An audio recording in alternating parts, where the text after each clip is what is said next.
점수 매기는 기준, 즉 우리가 그거를 평정 요소라고 부를 겁니다. 여기 보시면 평정 요소에서 가나, 다라마 5가지가 나와 있죠. 바로 이 기준에 따라서 여러분들에게 점수를 부여하게 될 겁니다. 첫 번째 기준이 청원경찰로서의 정신 자세예요. 이 사람이 제가 면접관일 때 면접관이 어떤 질문을 했다면 여러분들이 그에 대한 질문에 답변을 하겠죠. 근데 그 답변을 듣고서 보니까 이 사람은 충분히 청원경찰로서의 정신 자세가 잘 깃들어 있는 사람이구나 라는 게 파악이 되었다면 여러분들에게 5점이죠. 가장 높은 점수. 그리고 중위 3점, 하가 1점 이렇게 점수를 등급별로 주게 될 겁니다.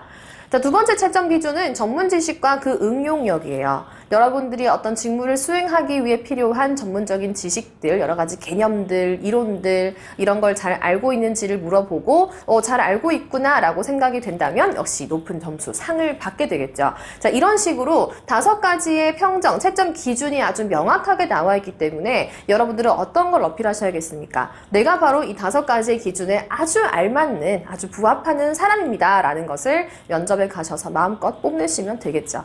그런데 우리가 이제 이 5가지 기준에 맞춰서 어떻게 하면 이 5가지들을 좀 잘 드러낼 수 있을지 앞으로 연구를 저랑 같이 해볼 건데요. 오늘 이 시간 동안에 다 볼 수는 없습니다. 오늘은 첫 번째, 청원경찰로서의 정신 자세, 그리고 두 번째, 전문 지식과 그 응용력, 이 2가지 기준에 어떻게 하면 잘 답을 할 수 있을지 같이 한번 연구를 해볼게요. 자, 먼저 청원경찰로서의 정신 자세가 첫 번째 기준이라고 방금 말씀을 드렸습니다. 여러분, 정신 자세 하면 어떤 게 좀 떠오르십니까? 청렴해야 되고 또 공정해야 되고 어떠한 유혹에도 흔들리지 않아야 하는 강직함, 민원인들에게 대하는 친절함, 이런 여러 가지 덕목들이 떠오를 텐데요. 물론 그것도 맞습니다. 그런데 이 정신자세라고 해서 꼭 그런 덕목들만을 말하는 거는 아닙니다. 예를 들면 그런 거죠. 여러분들이 어떤 사람인지, 그러니까 어떤 신분을 가진 사람인지, 그리고 그 신분에 맞게끔 어떤 직무를 해내야 하고 나에게 적용되는 기준, 여러 가지 법령들, 규칙들, 이런 건 무엇인지, 즉 이 청원경찰이라는 사람, 그 존재 자체에 대해서 명확하게 알고 있어야만 정신자세가 기본적으로 갖춰졌다라고 할 수 있을 겁니다. 예를 들면 또 그런 거겠죠. 여러분들이 어디에 이제 입사를 하고 싶어서 지원 서류를 넣었습니다. 그런데 면접장 가서 보니까 사실상 아무것도 모르는 상태에서 그냥 마구잡이로 지원을 해버린 거죠.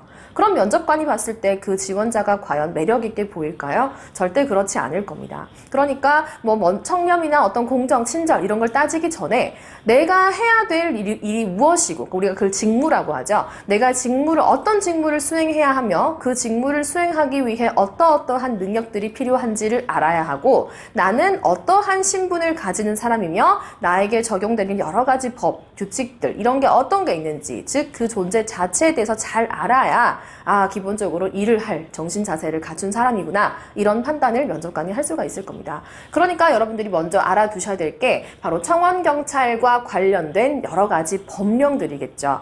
자, 보시면 청원경찰법에서요, 제3조, 제5조, 제가 일부만 가지고 왔지만 사실상 찾아보시면 아주 많습니다. 물론 저와 함께 이번 시간에 다 다룰 수 없기 때문에 저는 일부만 가지고 왔지만 검색을 해보시면요, 여러분들 청원경찰들에게 적용된 여러 가지 해당 법규들을 많이 보실 수가 있어요. 그런 것들을 물론 처음부터 끝까지 다 달달달 외우시라는 건 절대 아닙니다. 하지만 기본적으로 어떤 상황이 되었을 때 나에게 어떤 법이 적용이 될 건지, 나와 관련이 있는 여러 가지 규칙들은 무엇인지 정도는 파악을 하고 가시라는 얘기겠죠.